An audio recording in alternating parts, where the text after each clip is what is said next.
Hello, everyone. This is Greg, your host of Goddamn Gamecube, and this is Season 4. Follow Goddamn Gamecube on social for updates on the show, and subscribe to us on YouTube for bonus video content. Thank you, and enjoy today's episode. Hey everyone, and welcome back to another episode of Goddamn Gamecube. Greg and Riley are your hosts today, and we are going to be talking about Titanfall 2. Another game that I didn't know if we'd ever discuss, but it definitely deserves some attention. So, Riley, I am going to kick it to you right away, and let's get going. Yes, Greg, thank you for addressing this with me. I was revisiting some of our older episodes recently, and we do positively speak about this. I'm very grateful we get to speak about it at length. So it's kind of funny because Titanfall 2, we are not doing a Titanfall 1 episode.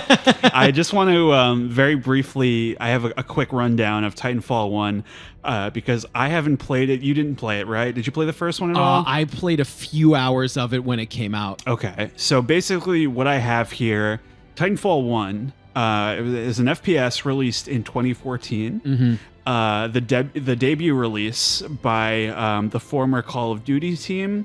They were the ones who worked on the first couple games, Modern Warfare, that kind of stuff. The Infinity Ward guys. Yes. Yep. So they were, I didn't know this, but they were actually fired for breach of contract, some kind of legalese thing, insubordination, whatever. It's all on the record. Series of lawsuits and staff walkouts. They seem like they're in the right to me personally. I'm always siding with the underdog, but this led to the foundation of Respawn Entertainment as we know it now. So they developed it. It was published by EA somehow. And so basically this is a, for all intents and purposes, a mech game.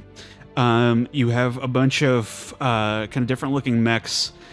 Designs that were, I found it was kind of interesting. They very rudimentarily put together with models made of wire and wood and plastic. They had a lack of computer resources, so they didn't like 3D it out. They just kind of fussed with it. So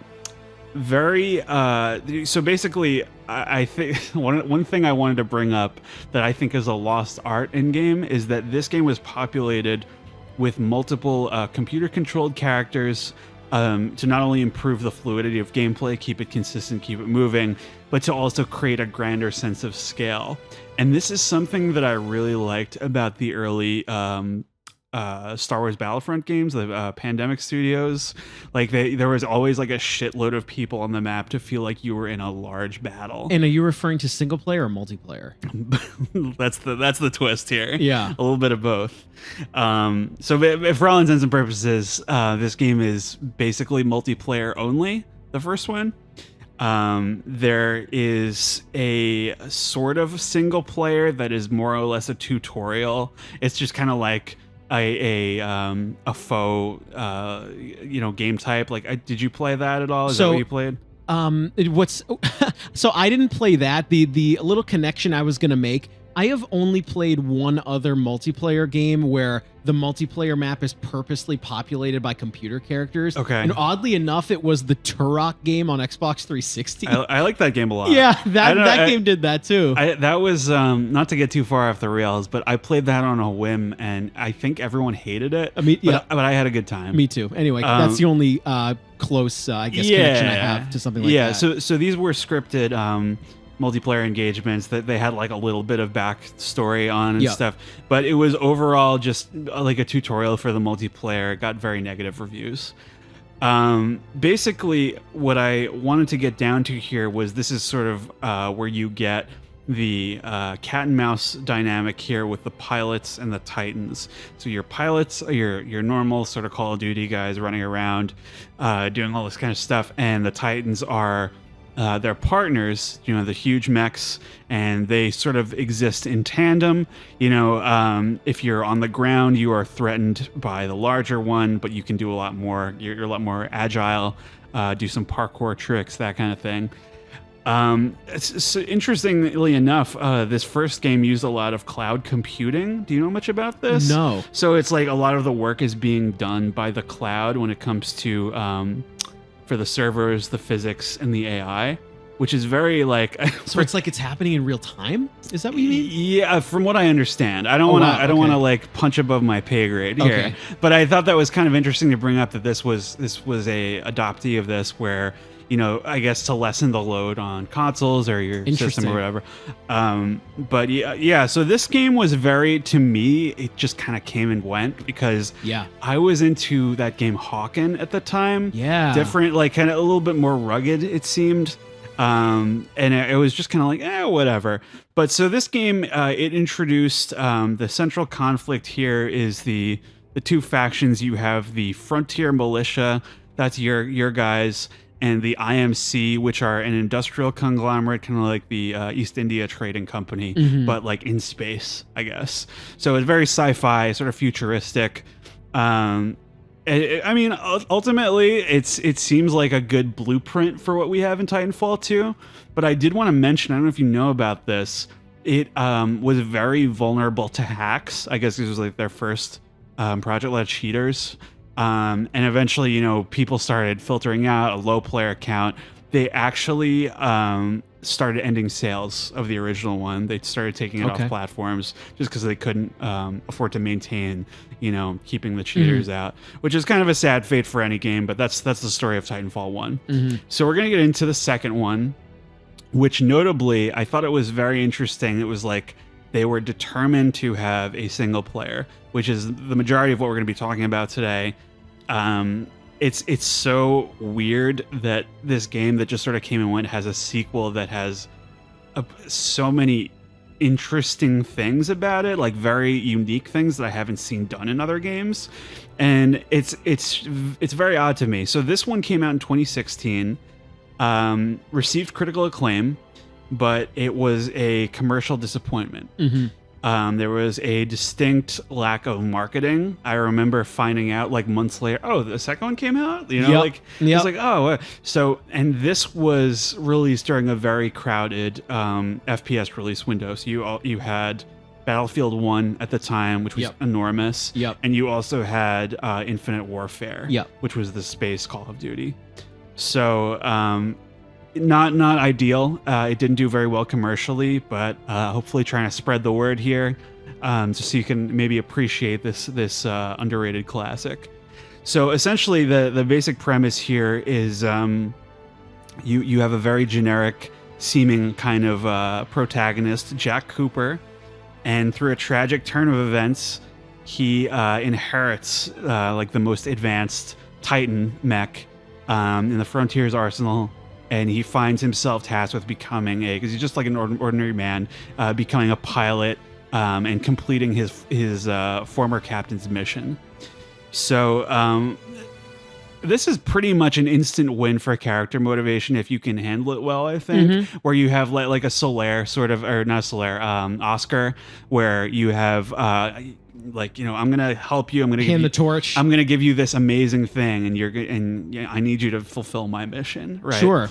And the way they describe it in interviews is it's the two characters kind of playing off each other, kind of like a buddy cop movie, like just partners in crime. I think like this game was kind of a hard sell for me at first. Yeah. As like you and I know, like, mech games are not my thing either. You know what right. I tend to have a hard time with big, bulky, awesome robot destruction. You know what I mean? I'm not into it. Yeah. And I think what was interesting, also tricky about this is how do you have normal person, big mech, but have it be emotionally compelling? Yes. Which it is, and it is not. And they really do a nice job towing the line between cute and serious throughout the entirety. Yeah, absolutely.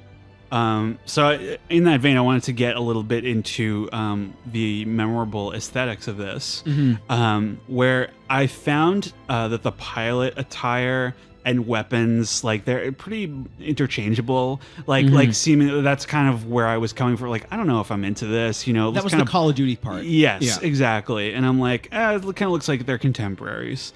But I felt that this was it makes a nice contrast with how exciting and memorable all the Titan stuff looks. They all look very, kind of unique and memorable. BT is the main Titan that you're hanging out with. very memorable character design with the roving eye thing, and he does the thumbs up. You have a little thumbs up with him. So basically for me, what I liked so much about this, and this is what we were talking about with our Metal Gear thing, with I don't like anything that is too mechs that are too like Power Rangers-y. Yeah. Where it's like super, lithe and fluid and everything. I like the big chunky pieces of machinery. Yep. You know what I mean? And the majority of them, I would say almost all of them in this game, feel like that, like a believable piece of equipment.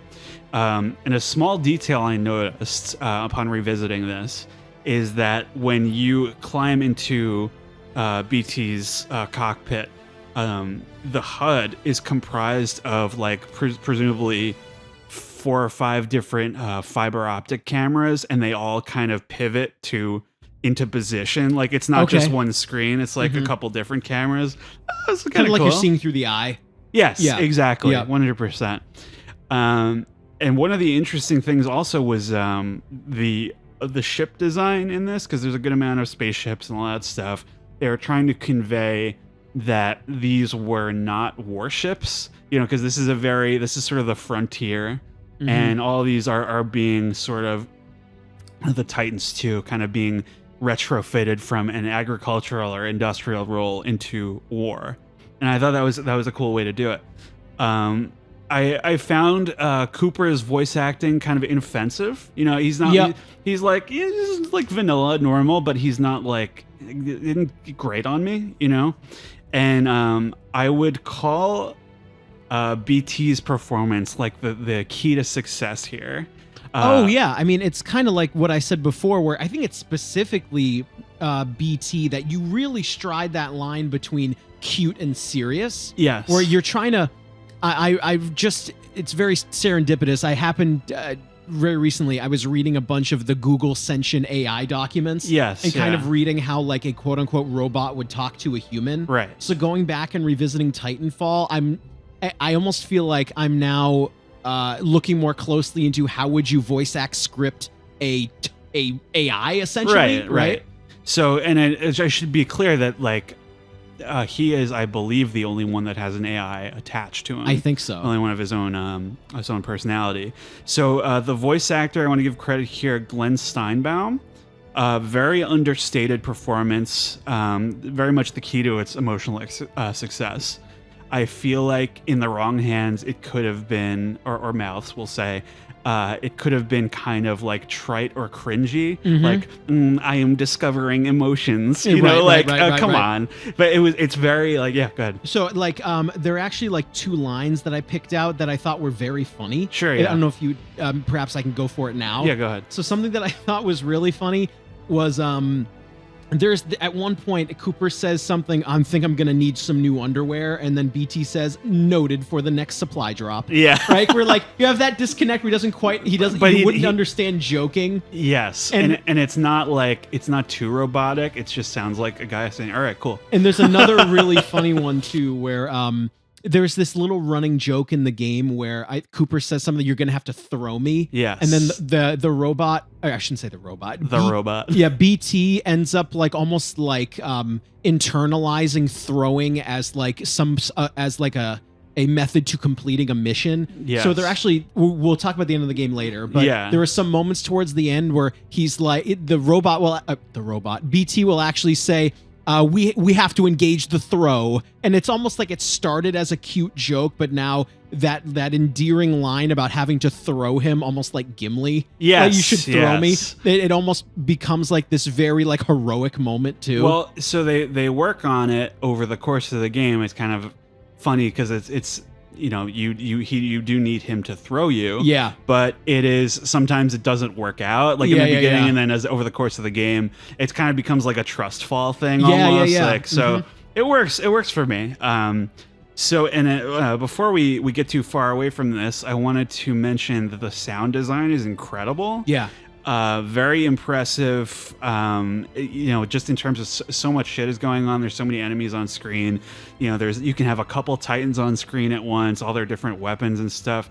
And the way it was all mixed, it really lent itself well to me for that sense of scale they were going for. Well, I feel like you have the right team to do that kind of thing, where we can like make fun of Call of Duty and Battlefield forever, but like these war games sound amazing. I see. The thing is, I want to differentiate here. This is the team that made all the ones they made I liked. Like the first 2 Call of Duties, Call of Duty 4, and the first 2 Modern Warfares. I believe they did. Yeah, sure. And I think those are all good. So it makes perfect sense that they would do it. They would cross that over. Yeah. So I guess just wanted to ask you very quickly before we move on. So what did you think of the way this game looked and sounded?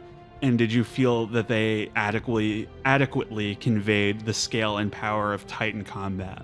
Yeah, so I was thinking of something. Something struck me earlier today. Do you remember that there was a game that came out in like 2007 that I hated called Lost Planet. Do you remember that? I was actually thinking about that because I was confusing it with Dead Space. Yeah. So the reason why I bring up Lost Planet is, sure, it's not the same kind of game, but what I think about Titanfall is it's kind of like Call of Duty, Mirror's Edge, and Lost Planet put together. Right. Where you have the running across wall animations from Mirror's Edge. It shoots like Call of Duty, but you also have this very active mech system. Yes. And so what I thought of this game, like aesthetically, it's almost like you had the perfect team for this, right? Where you take the Call of Duty very sleek shooting. I'm going to make a half joke here. They kind of made what Infinite Warfare should have been, right? Which is mechs and space and AI and that sort of thing. Yeah, absolutely. No, I mean, I think aesthetically a complete success. So we're going to get into the overall gameplay here. Interestingly enough, co-op was considered but scrapped because they wanted to emphasize an immersive storytelling experience. I think it was probably for the best. A much more reductive approach was taken, where they kept it was like that was that Japanese garden thing where you take away all the unnecessary elements and focus on the fundamentals, kind of helping players get a handle on the game a little quicker so they can kind of just jump into the multiplayer if they want to. Focus mainly on honing like your primary skills. It's really not that complicated. Like despite controlling 2 different types of, it's shooting mechanics, a little bit more involved than like a Call of Duty. I think it's very easy to pick up. Yeah. An interesting philosophy I found out about here, where they talked about they have a 2-1-1 ratio for the content here. 2 parts combat, 1 part platforming, and 1 part puzzling. Yeah. And I think that's a winning formula right there. Well, I think that's really kind of where the Mirror's Edge thing comes into play, right? There's a lot of running across walls and jumping. And so the pilots, they can wall run, they can double jump, and they can slide. It's very dynamic. There was a level in particular that I thought they kind of put this on display. Do you remember the urban assembly? Yes. Where you kind of have to almost go through the different prefab environments. It's kind of weird, like a movie set, and you have to kind of jump. That was very Mirror's Edge. Yeah. Mm-hmm. Absolutely. So, like I mentioned, kind of the FPS equipment was pretty stock, but there are a couple notable exceptions I wanted to mention, because you fight a lot of robots in this game, which I forgot about, and they have the arc grenades which shock them, and they also have the ninja stars with the it creates like little gravity wells and sets people on fire and stuff, and also the ticks, which are the little crawling mines. Yeah, that's right. Very, very cute. Very kind of this universe has something going on. Memorable elements, right? So basically, the way they set this up in the campaign versus multiplayer, BT is a unique Titan because he can pick up other kits and copy any of their move sets, in the developers' words, like Mega Man. So you can, over the course of the game, I'm just gonna rhyme them off super quick, just for the audience's benefit here. You have the Expedition, which is the machine gun. And you also have that shield that you can the Vortex shield. Yeah, I mean that's I love that in any game. Yep. The Tone, which is like the target locking. I thought that was really cool because you have to land 3 hits with your rifle, and then once that's like a target lock, and then you can shoot your missiles at them. A little different than just kind of pumping somebody full of lead, sure. you know? Mm-hmm. Scorch, which is the thermite flamethrower, yep. stuff like that. The Brute, which is the flying heavy one. You shoot a bunch of rockets at people. The Ion, which is the laser. It's very, very powerful. The Ronin is I like this one a lot, the sword one, where you can like shift through reality and you block almost with like the sword. The Ronin, they're kind of talking about like feudal Japan or like the the North Star, which is the sniper. That's a good one. And Legion, which is very, very slow, but it deals very high damage with like a huge turret. So you've got like a pretty much cornering every aspect of like a shooter, but blowing it up to an enormous scale, and it's awesome. So there was also I don't know if you use this much, but a stealth kind of cloaking mechanic you could use, mainly intended as a way to get the edge on an enemy or a group, or make a quick getaway when things get hairy. For me, this is a pretty good way of implementing some sneaking without sacrificing that momentum, like keep you in the game. Like it's just a very temporary, like the Arbiter in Halo, I guess. Like it's an emergency thing, you know, like just get me out of there. It does it like, because this game is by and large kind of like a fuck it, let's go kind of experience. There's not a lot of like sneaking intended. No, it's a good way to just kind of sneak it in there. You do have a handful of dialogue choices, which are kind of interesting. Yeah, that's right. And you're going to get to the same point, like you're going to get to the same ending, but it just kind of it allows you a little bit to color your relationship a little bit more with BT, because you can kind of take a more sincere approach, or you can kind of like joke around with them a little bit more, which is nice. And one other thing I wanted, because I didn't play much of the multiplayer. It is very awesome, but they, unlike many of their peers, decided to give away maps and modes for free, so the player base wasn't fractured. And that's so honorable. That's awesome. Well, I almost feel like I don't want to say it was necessity, but they didn't have a big player base from the first one either. Right. So I think really what they were trying to do is they're trying to bolster their player base, but I haven't heard anything about a third one. So I'm not sure why they are doing that, other than I feel like this was years ago. This is 2016. 6 years ago? Yeah. So I mean, it's just odd for me. I'm just so jaded now. It's odd for me to think a developer would just be a good guy and give you stuff for free. It just feels weird. Absolutely. So basically, I just wanted to ask, with all those sort of balls in the air, do you have any particularly fond memories of gameplay? Any loadouts you liked in particular? Moves, guns, etc. I think Vortex Shield throwing, because that allows you to essentially throw bullets and rockets back at people, is always the best. What I found myself using a lot is pounding the Gatling gun and kind of almost deking and dodging my way, between environments and sort of pounding damage that way. Like I didn't use the flamethrower too much. I don't know what you chose to do, but I did a lot of Vortex Shield and Gatling. Like I said, I was pretty fond of, just because it changed the gameplay loop, the tone. It was funny. I just saw the new Top Gun and they talk about that. I've got tone. It's like like you got to have. I just saw that too. Actually, it's a good movie. Yeah, it's like a warm blanket, kind of like this game. Yeah, exactly. Totally similar. But in terms of rewarding like good aim and it's I appreciate the options. I guess is what I'm saying. So I liked that one a lot, and I liked the Ronin sword shotgun close quarters kind of thing. That was a lot of fun. So you want to get into the story here? Yeah, let's campaign? do it. Yeah. So what I wanted to basically preface the audience with is that this game in particular, they clearly strove very hard to make each board very memorable. There's only eight boards, right? And each of them has it serves a purpose. It's not just like filler. And that's Riley's slang term for missions or levels, is boards. Yes, sorry, that was a very very dated kind of terminology there. So what I found very surprising was that their community was evidently clamoring for single player. I feel like it's kind of a piss or get off the pot kind of situation. Well, I think we kind of have to go back into history a little bit. A multiplayer only game like Titanfall 1 coming out in 2014, kind of a sin. back then. I feel like that was the start of Rainbow Six is going to come out as multiplayer only. Then Fortnite's going to come out as multiplayer. You know what I mean? We were just kind of starting that. Overwatch. Yeah, like the single player was very much just cursory for Titanfall 1, and it's I guess people were kind of like, give me a little more game.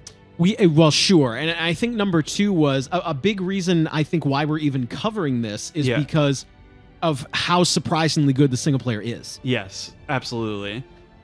So for this, they strove to create an experience that showcased Titanfall's unique mechanics. I think they did that excellently. The areas were designed to be closer in tone and aesthetic to a Zelda level than a traditional shooter. That was where they were coming from, which I think is kind of interesting. How out there can we go, and how beautiful can we make it? You have a very kind of in the beginning, you have a very addicting kind of training course, like your classic Captain Price. Yeah. Kind of flashbang through the door kind of thing. Exactly. And I think it's really funny because it's basically just teaching you don't really need to, like, you kind of just get that itch. You see your name on the leaderboard. I'm like, I could do that. Yeah. So I like that a lot. It was a good start. And they are about to give you the Titan training. It's about to like drop in front of you, and your ship gets attacked. So the training simulation ends. So it's pretty cool. It's like, oh, you're not ready for that yet, and you get dropped into this battlefield where it immediately sort of impresses the necessity of the Titans on the battlefield, because you're just like, you get dropped into the shit, like just like huge. Yeah, a large scale battle. The enemy Titans show up. They wipe you out. It's crazy. And your captain is killed. And his Titan, who we know as BT, gets really wrecked by this. So you and your comrades are kind of rounded up by the Apex Predators, which are this group of enemy Titan pilots. They're like mercenaries. And they become like the Metal Gear boss unit over the course of the game. You have to fight them one by one. And the situation in the beginning, it's so funny because it's like, I was like, man, like, it takes a lot to get me sucked into a story, but it is very hopeless in the beginning. Like you have like an entire army that just gets like wiped, and you are survived just like by a fluke, essentially. So you have this first mission in like a jungle-y kind of setting, like a crash site, and it's what's great is like, so this entire mission is trying to get BT working because he's been damaged and shut down, and it's great because for me, so you're looking for batteries essentially to power him back up, and it's like the least remarkable chapter, but it's also like, it's trying to, the objective is like, it's gonna make the gameplay more exciting. Sure. You know what I mean? Like you're gonna get rewarded by this by getting in the Titan. And I thought that was very successful. I have a note here that's kind of funny. I said, you have maybe the first sewer level that I've ever liked. Yeah, that's true. And I said, so why does this work? Right? Why do we hate sewer levels, Greg? Why? Wait, why do we hate sewer levels? Yeah. Because what do you have? It's always either ugly, or there's poison, or there's some sort of environmental thing that we can't stand, or it's just a slog, right? Yes. This one, by contrast, is very brightly lit. It's wide open, and it doesn't slow things down too much. This is very much kind of, you have a lot of trading back and forth between BT and Cooper. And you have, it kind of showcases like, well, he's going to like wade through the big water or whatever. He's going to, you get into a combat scenario, or, oh, I can't fit through this space. We're going to send Cooper through it, or have to walk along the walls, etc. Like it's even a sewer level, they nailed, right? You mentioned the factory level. Brilliant. Absolutely brilliant here. You have a lot of unique kind of platforming and shooting segments as you work your way through sort of this, as you put it, prefab assembly line, where you have, I guess, a house or neighborhood or something like that in varying states of production. So you're essentially, as you progress through the level, like you're finding like these houses that are a little bit more complete, and it changes it every time that you get into an encounter. And sometimes they're not like normally like vertical or anything. They're like, you know, hanging upside down and stuff and all this stuff. And you wind up having to climb up that wall. Right. And it was just like, that was very, very Mirror's Edge. And I thought that was incredible. I was like, that was the moment, I think, for me. It was like kind of Portal-y too, a little bit almost. Yeah, and I think that's the moment where I think I said, okay, they gave a shit about the level design. Exactly. Yeah. I was like, so this is going to be a little more unique than I expected. Yeah, maybe they're going to give you a little more than you thought. And what makes it amazing is the battle at the end of this level is in the completed structure. Yes. I was like, oh. Yep, nice. Awesome. So I want to, there's a very notorious, I'd say, level coming up next, which has been discussed. There's a great video, which I guess we'll link, of how they made it. It is a very Nintendo-y kind of, speaking of Zelda, level, where you get to this area that is all run down, and you start experiencing these brief temporal flashes where you're going back in time. You're getting sucked back in time, back and forth. It's very random. And then you eventually find this character you've been looking for who is dead, and he is in multiple pieces. And you find this wrist device that lets you flick back and forward through time. Yeah. Mm-hmm. And I was like, dude, this is I've never seen anything like this before. Right. I think it's incredible. So originally this was kind of an intriguing premise where you were going to, BT was going to die in the present, and then you were going to have to go back to the past to find him and like bring him back, I guess. It's kind of interesting, but it's a little simpler than that, where you are just kind of trying to piece together what happened to this facility, because when you're in the past, everything is working. It's all beautiful. It's fully populated, scientists and soldiers everywhere. And then when you're in the future, it's all like animals, kind of running around and shit. It's very rainy. It's like so basically they're not really reusing assets because the eras are so disparate. Sure. And there's actually a pretty cool little Easter egg where if you interrupt a presentation going on in the past, if you find the audio log in the future, it will be interrupted at the point that you interrupted it. Pretty crazy. It's something else that I was thinking myself about that they address in interviews is that a lot of the geometry that they created for this is missable since you are so frequently flipping, jumping back. There's a lot of like, I'm gonna fall into this fire. I gotta flip back into the future or past or whatever, and you can theoretically miss like whole hallways because they're traversable either way.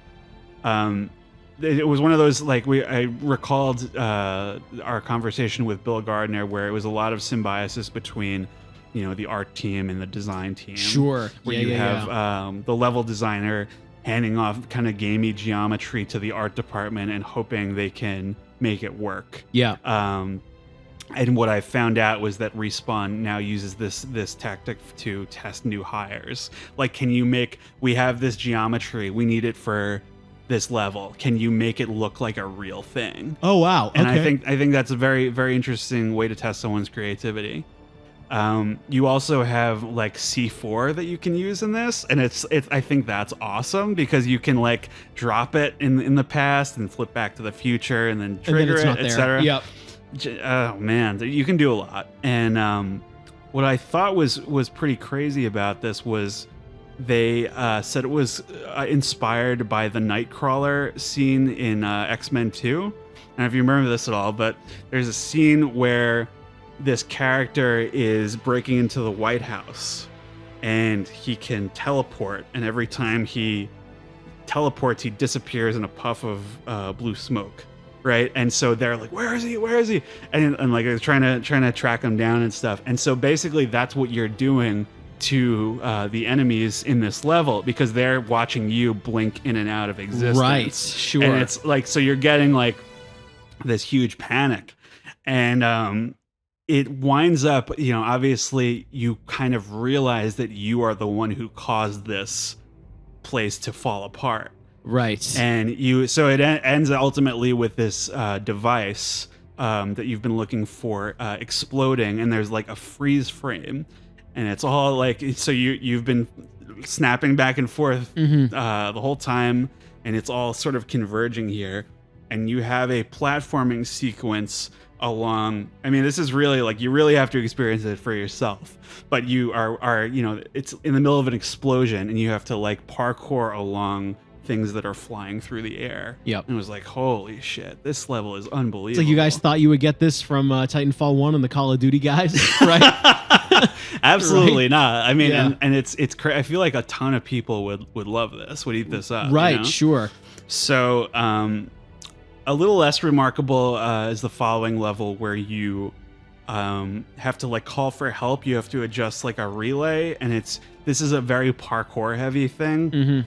And a lot of good, like, fun, like, sniping opportunities. I'm like, something different, You have to move these, like, cranes so you can parkour around them. Yep. And it winds up you use, like, the same kind of controls to get the, like, relay and alignment, stuff like that. That's kind of what their one section puzzle solving. Their game philosophy. Yes, but you also get, it's a very funny sequence where you get...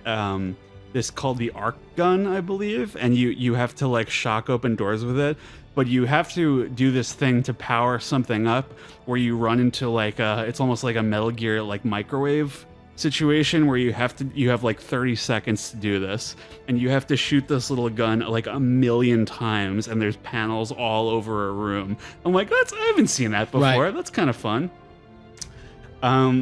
So essentially you wind up like calling for help. This plot is very simple. Like you're on this planet, you're looking for this device that is going to be a game changer. It's a time travel device. Sure. And you're looking for the Gears of War resonator. Right? Exactly. So I don't have much to say about the mission where you link up with your buddies, except that it fucking rules. This is the first time essentially you have had a couple engagements with BT where you're fighting enemy Titans here and there. Is this the one where you have like friendly robots with you too? Yes. Friendly Titans. And they're all dropping in at once. Yeah. And there's a ton of big Titans on your side and a ton on the enemy's side, and you're just charging at each other.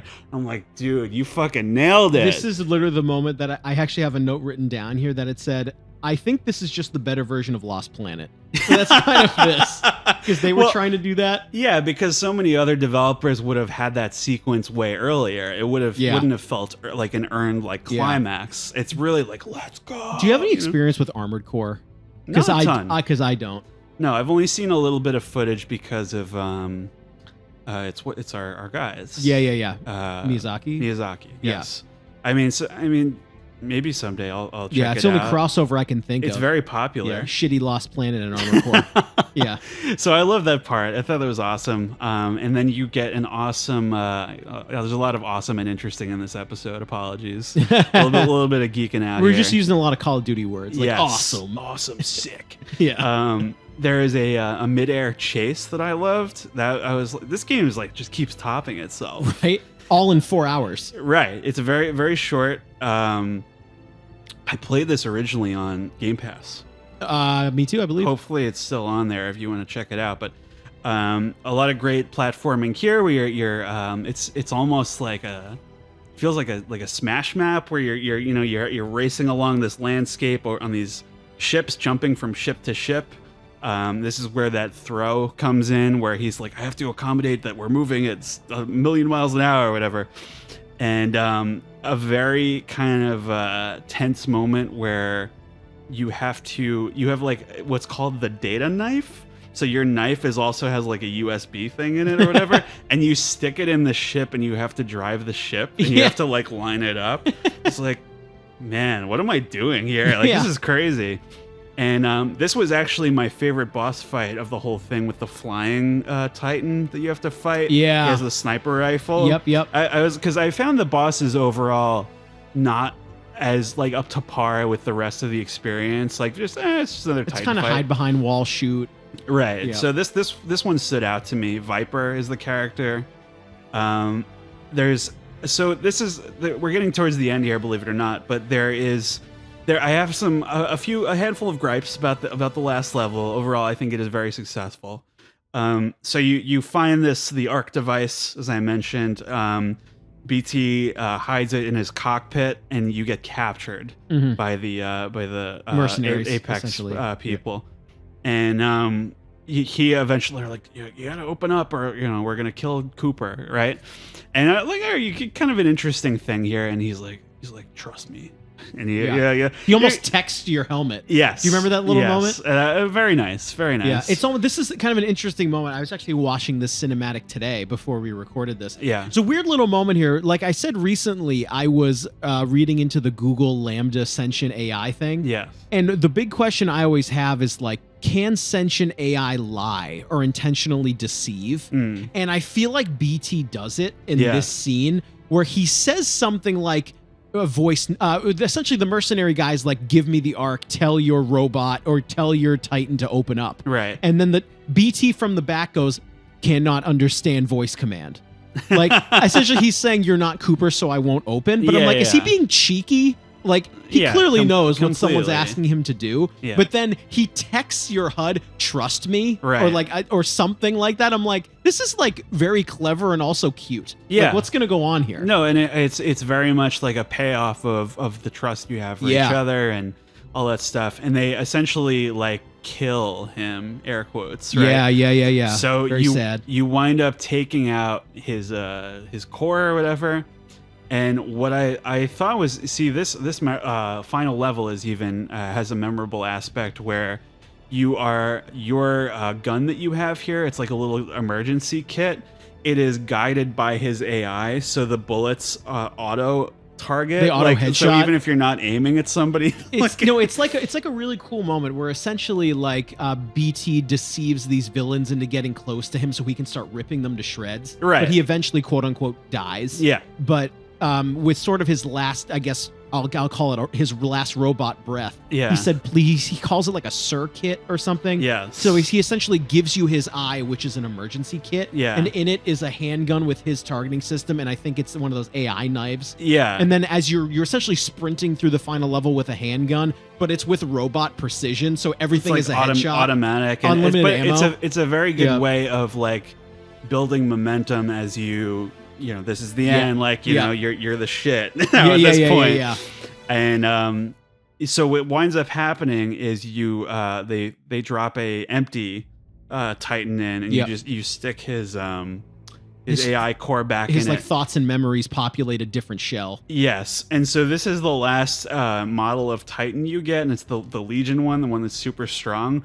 And what winds up happening is like it has a big minigun, and you climb up it to get into. I'm like, oh, it's pretty cool. This game like thought of everything, right? For a 4-hour fucking pump fest. A big let's go moment. Yeah, it's like 4 hours of let's go essentially. Yeah, absolutely. So my gripes here are that I feel like it kind of stumbles on the landing a little bit with once you get to the end, it doesn't feel like much of a victory. And you have another BT death like not that long after the first one. Yeah. And it is also maybe another fake out. Yeah. So you have 2 fake out deaths and like, right. So I mean that's really it. So like you succeed, you get the thing back, whatever, the MacGuffin. Yeah, whatever. you get the resonator back. Yes, exactly. and the last mercenary leaves you alone. And it's actually kind of a weird scene. I was watching that cinematic today as well. That's how I felt as well. Where it's kind of a strange scene where he could kill you, but says, well, it's not in the contract to kill him, so I'm not going to. Right. So this was all spurred by money? This is interesting. Yeah. Or not interesting at all. Yeah. I mean, so you have like a kind of meh ending for like an otherwise like pretty impeccable experience. Yeah. I guess my question to you is, what would you have done differently in this moment? I thought that I thought when BT essentially sacrifices himself to rip apart those dudes and give you is it called the circuit? I don't remember. I think it's SCRRE. I don't remember. Okay. I thought he should have been done. Like, he's given you essentially he's given you his brain and his gun. Now get out of here. Right. When you kind of you almost get a cutesy moment where you put his thoughts and memories into a new Titan. Yeah. I would have almost rather it end there, right? Yeah. Where he's given you his final weapon to get out of here. Yeah. That would be the emotional ending, right? Rather than a bunch of double fakes where he's back and he's back. Yeah. I know that's maybe I would have almost gone for the ironic ending personally, right? By ironic, I mean, okay, he helped you in a cinematic. Here's gun, run down hallway, game's over, right? I don't know how you feel. Yeah. So either that or you give it to a new robot and that's it, like one or the other. Yeah, right. Instead of, and I feel like they could have done a better job of making you hate that villain a little bit more. It was very blah. I feel like they put a lot of effort into BT and Cooper are buddies and they learn about each other, not really this other stuff. Yeah. People are being paid money for the Resonator or whatever. Right? Yeah. Like whatever. Blah, whatever. Yep. So that's it for the story. I had a couple closing comments here. Respawn's innovation fortunately carries over to the recent Star Wars game, as we have covered. Please listen to that episode. Very proud of that episode. Play that game. Yeah. Jedi Fallen Order. That's right. New one is a trailer just dropped for the sequel, whenever that's coming out. Mm-hmm. So I wanted to mention this because it was a complete surprise to me. Titanfall is... Wait, before you say it, I have a note written down here. I wonder if it's the same. Go ahead. It's probably the same thing, but Titanfall this was the last one. I don't believe they have... the disappointing commercial launch seems to have halted any imminent plans for a Titanfall 3, but for me, maybe this is for the best. You created an absolute banger of a game that will stand the test of time. I feel like the further you go with the series, the harder it is to maintain that same level of imagination. But why don't you just say yours, and I'll tell you if it's the same thing. My note is Apex Legends. Yes. And Apex Legends and Titanfall are the same universe? Yes. Question mark. So that was when I was replaying this game for the first time in years, and I was like, What is this? Apex Predators, and then I was reading the wiki. The mercenary drops an Apex card on your windshield. Yes, and it says Apex. I'm like, oh, really? But I didn't make the connection until I was reading the wiki, and I was like, and it's like, this character is one of the Apex Legends, and I'm like, what? Yeah. So essentially, Titanfall has continued, but it was lost on me. Yes. So I haven't played that game at all. Me either. I mean, there are no Titans in it. There's no Titans in it. From what I understand, I didn't actually remember that some of the characters are AI. Some of the enemy pilots are robots, sentient robots. And that is a battle royale game, right? I think something. So. I should have researched this, but I just thought it was a weird, because I think the big joke is that there's a lot of commercials for it. Like, this was sponsored by Apex Legends and everything. And right. I always just kind of dismiss it as, oh, it's one of those games. I had no idea it was connected to this game that I think very highly of. I just think in the 4 years it's been since I played this game thoroughly, all this kind of multiplayer stuff has blown up. Oh, yeah. Yeah. Yeah, absolutely. So... I think this game is pretty incredible. I have a lot of kind words for it. Last sort of interesting prompt as I was like, I don't know if I would have wanted even a Titanfall 3. What do you think? It's so hard, where it's one of these things where Titanfall 1, I tend to kind of, I don't know what the right word is, sort of flick my nose at multiplayer only kind of games. Yeah. Titanfall 2, it's a 4-hour story with multiplayer that also didn't go anywhere. It didn't sell well. I'm always curious, like, if now that you've built the fan base and sort of the internet has sort of held up Titanfall 2 as this underrated gem of a story. Yeah. I wonder if they went back to it and they had all the support and all the budget, if they could really bang out a 10 out of 10. Maybe in a couple of years. You know what I mean? Where, like, I feel like it's been long enough now where I could kill for another one. Sure. Where I feel like we're almost seeing another circle where Battle Royale is getting oversaturated. I'm looking for something different. People are beginning to appreciate the single player. Well, I guess what I mean is like also this game is consistently held up by the internet as way better than you would think. The single player specifically. Oh yeah. I wonder like what they could do with it as a full-fledged budgeted release.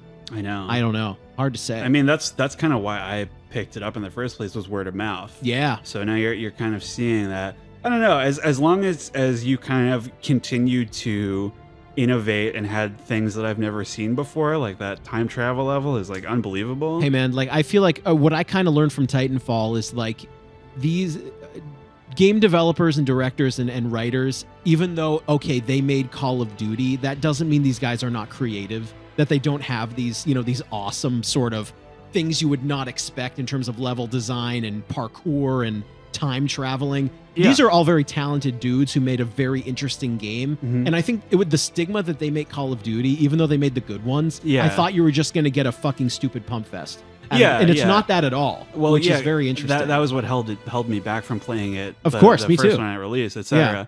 But don't judge a book by its cover. I guess. Don't judge a book by its prequels. I guess I don't know. I'm not sure. I don't know. But ultimately, do you want to get into some grades here? What would you give this I think game? we can wrap this up. I think this is a big recording session day for 8 out of 10s. I think it's an 8 for you. Yeah, I think it's an 8 out of 10 day at goddamn Gamecube Studios. I think I might agree with you. This is a B. I think if I was a little more sucked into the villains and that kind of aspect of the story, it would have been a little higher. I think you can't. I don't think you can give this game an A because it is incredibly brief, and they also don't land the ending. And like the multiplayer is kind of dead at this point. It never really got off the ground. It's the multiplayer is definitely more successful than the first one was. I think people are still playing it, but it is it didn't really get that. It didn't blow up. Right. Yeah. Exactly. Yeah, I'm going with an 8. Yeah, well. I think this is a B, and that is it for this episode of Goddamn Gamecube, and we will catch you guys next time. Thanks.